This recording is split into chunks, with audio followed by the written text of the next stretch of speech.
शहजादपुरा वाला जी, जहां बैन है वहां पीएफआई नहीं है और जहां पीएफआई है वहां बैन नहीं है।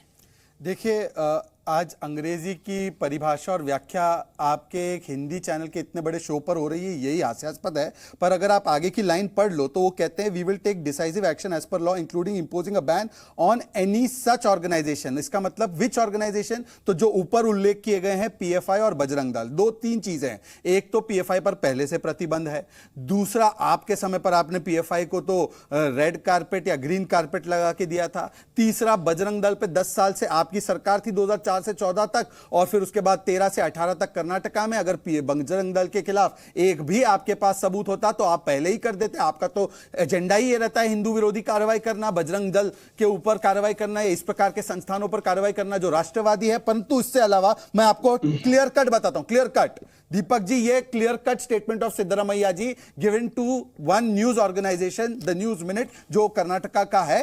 Congress will repeal anti conversion and cow slaughter laws. इसमें तो कोई कंफ्यूजन नहीं है, एनी सच नहीं है। अब मैं आपको बोलता हूं दीपक जी, इतनी तो इंग्लिश आपकी भी अच्छी है, हालांकि आप हिंदी पत्रकारिता के आप एक प्रकार से मैं कह सकता हूं कि आप भीष्म पितामह हैं, पर आपको मैं केवल पूछना चाहता हूं, मुझे बाणों की सैया पे मत सुलाओ भैया, मुझे बाणों की सैया पे नहीं सोना है मेरे भाई शहजादपुरा वाला जी। हाँ, छोड़ दीजिए, मुझे भीष्म पितामह मत बनाइए प्लीज। चलिए ठीक है, Congress will repeal anti conversion and cow slaughter laws, Siddaramaiah ji का स्टेटमेंट है। इसका अर्थ आलोक जी, पंडित आलोक शर्मा जी हमें बता दे। जवाब आलोक जी। मैं उत्तर दूं दीपक जी, उत्तर दूं मैं? सर मैं कह रहा हूं जवाब आलोक जी। कर्नाटक के पड़ोस में एक राज्य है गोवा, और कर्नाटक से थोड़ा सा दूर राज्य है मेघालय। और गोवा में सरकार ने, बीजेपी की सरकार ने स्लॉटर हाउस बनाया। वो किसकी परमिशन से बनाया भाई? वो अमित शाह जी या मोदी जी की या बजरंग दल की परमिशन से बनाया? वो स्लॉटर हाउस है या नहीं? और काउ स्लॉटर को, बैन को हटा दिया जाएगा ऐसा नहीं, उसमें चेंजेस आएंगे। 28 राज्यों में से 24 राज्यों में काऊ के स्लॉटर पर, गऊ के वध पर कांग्रेस ने बैन लगाया है। 1952 में पहला राज्य था, पंडित नेहरू जी ने उत्तर प्रदेश में लगाया था। लेकिन मैं फिर कहूंगा, ये गंजों को कंघी बेच दें। यहां पर कर्नाटक में गौशाला का 1250 करोड़ का गबन है, उसके उत्तर नहीं देंगे। 1250 करोड़ का गऊ का गबन है। 4 लाख गाय लंपी वायरस में सड़क पर मर गई। यहां पर किसी ने नहीं पूछा।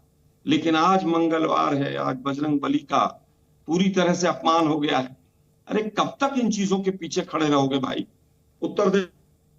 ठीक है आलोक भाई, एक छोटी सी रिक्वेस्ट है, आप थोड़ा पीछे होके बोलिए, आपका कनेक्शन कटा हुआ है। आलोक भाई आप थोड़ा पीछे हट के बोलिए, आप जैसे ही आगे आते हैं ना आपका कैमरा भी फ्लटर करता है, आपकी आवाज भी फ्लटर करती है, ये थोड़ी टेक्निकल, थोड़ा सा पीछे हो जाइए, 3, 4, 5 इंच बहुत होगा। शहजादपुरा वाला जी आपका जवाब। देखिए, आज मैं आलोक जी से पूछना चाहता हूं कि लालू जी के साथ जिन्होंने गठबंधन किया है, जिन्होंने गौ माता का चारा चोरी किया और 4-4 बार कन्विक्ट हुए, वो लोग कम से कम गौ माता के विषय में कम ही बोले तो ये बेहतर होगा।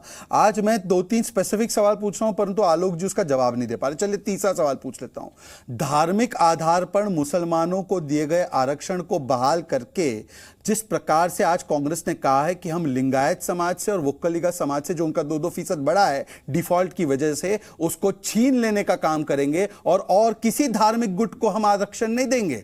कोई ये नहीं कह रहा कि हिंदुओं को आरक्षण देंगे, कोई ये नहीं कह रहा कि जैनों को देंगे। तो क्या ये भी धार्मिक कार्ड खेलने की चेष्टा है या नहीं है? चलिए तीसरी बात बता दीजिए। सचिन पायलट, जो राजस्थान सरकार इतनी बढ़िया चल रही है, वहां की उपलब्धि बताने के लिए सचिन पायलट को स्टार प्रचारक नहीं बनाया जाता है। किसको बनाते हैं? इमरान प्रतापगढ़ी, जो अतीक को कहता है कि मैं अतीक के लिए सदा अतीक का जो है अस्तित्व रहेगा। ऐसे इमरान प्रतापगढ़ी को कुछ इलाकों में चिन्हित करके भेजा जाता है। मैं इनसे एक ही पूछना चाहता हूं, अगर इनके पास मुद्दे इतने होते, मुद्दों की फहरिस्त होती, तो जहरीला सांप कहना प्रधानमंत्री को। हालांकि सांप तो देखिए शोभा होता है भगवान शिव की, तो हमें सांप या नाग होने से कोई ऐतराज नहीं है, परंतु जहरीले सांप से लेकर आज जिस प्रकार से बात की गई है, ये मुद्दों से भाग रहे हैं। मैं मैं इनसे केवल एक चीज पूछना चाहता हूं, ये सोनिया गांधी जी का, एक सेकंड, सोनिया गांधी जी का अधिकृत 2007 का बयान है कि महादई जिसको हमने विवाद को सुलझाया है उसका एक बूंद पानी कर्नाटका को नहीं मिलेगा। उस पर उन्होंने ट्रिब्यून में, अखबार में उनका वक्तव्य है। क्या इसके साथ आप खड़े हैं? क्या कर्नाटका को जो आप 94,000 करोड़ देते थे डेवलपमेंट के लिए, हमने 2,26,000 करोड़ दिया है, रेलवे के लिए 7,000 करोड़ दिया है, हमने हाईवे एक्सप्रेसवे बनाए, एयरपोर्ट बनाए, क्या आपने एक भी बार जिक्र किया आपने क्या काम किया कर्नाटका के लिए? नहीं। आप केवल किस लाइन पर जा रहे हैं? एसडीपीआई के साथ गठबंधन होगा, बजरंगबली की जय बोलने वालों को जेल में डाल देंगे, पीएफआई के ऊपर कानून के अनुसार कार्रवाई की जाएगी, मतलब कि प्रतिबंध हटाने के लिए कानून का इस्तेमाल किया जाएगा। ये आपका एजेंडा होगा, एक टाइमर भी चलेगा ताकि उनको भी पता हो क्या टाइम है, आपको भी पता हो क्या टाइम है। आप बोलिए, आप जवाब दीजिए। देखिए, मुझे लगता है सबसे पहले हम रिजर्वेशन पे ही बात कर लें। 2002 की जो रिजर्वेशन पॉलिसी थी वो आज भी लागू है, आज की तारीख में भी, टुडे। अगर मुस्लिम्स को रिजर्वेशन गलत था तो वो हटाया क्यों नहीं गया भाई? 2 बार आपकी सरकार आई, सुप्रीम कोर्ट में आपने अभी एक एफिडेविट दिया है 10 दिन पहले, 3.5 साल से पकौड़े तल रहे थे आप लोग, क्योंकि सुप्रीम कोर्ट उसको पहले अपहेल्ड कर चुका है। 2002 की जो रिजर्वेशन पॉलिसी थी उसमें हमारी सरकारें भी रही, इनकी भी रही, वही रिजर्वेशन पॉलिसी चल रही। अब बात आती है यूसीसी, यूनिफॉर्म सिविल कोड। 2018 में एक कमेटी बनी, केंद्र सरकार ने बनाई, 2019 फरवरी में उसकी रिपोर्ट आई।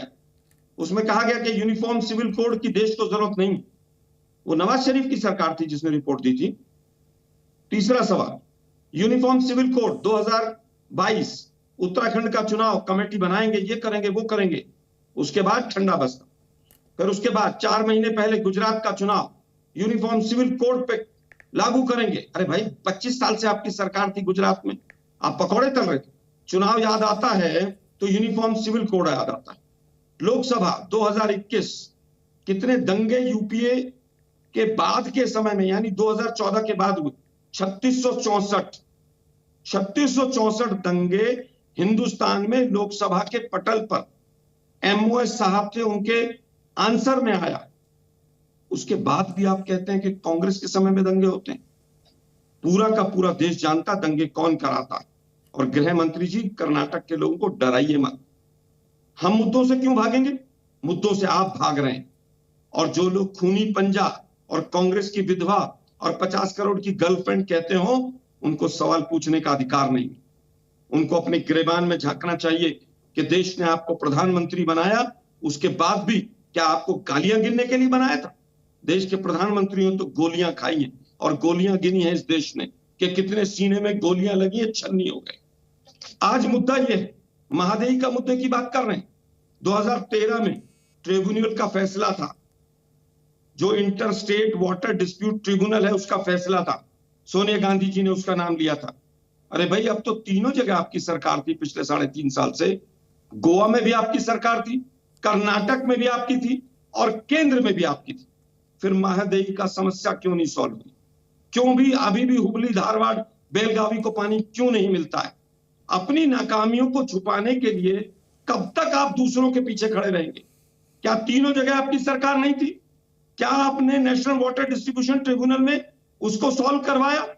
उसके फैसले को आपने सुप्रीम कोर्ट में चैलेंज किया, क्योंकि उसका फैसला केवल सुप्रीम कोर्ट में चैलेंज होता है। केंद्र में भी आपकी सरकार थी, क्यों नहीं चैलेंज किया? आज आपकी सरकार जा रही है, सवाल आपसे पूछे जाएंगे। ठीक है, आपसे पूछे जाएंगे कितने स्कूल बंद हुए, ठीक है, आपसे पूछे जाएंगे कि कितने उद्योग बंद हुए, आपसे पूछे जाएंगे कि 7.9% जो अनएम्प्लॉयमेंट रेट था वो 22.9 हो गया। एक बार जवाब दे देते हैं, बहुत सारी चीजें एक साथ हो जाएंगी। आलोक भाई जवाब देंगे। 315% टूरिज्म कम क्यों हो गया कर्नाटक? मैं शहजाद जी आपके पास आऊंगा। उन्होंने जो पॉइंट्स बोले आपने लिख लिए हैं। मैं आप दोनों में के बीच कम से कम सवाल पूछूंगा, आप दोनों आपस में सवाल जवाब कर सकते हैं, दर्शकों को उसमें भी अच्छा लगेगा।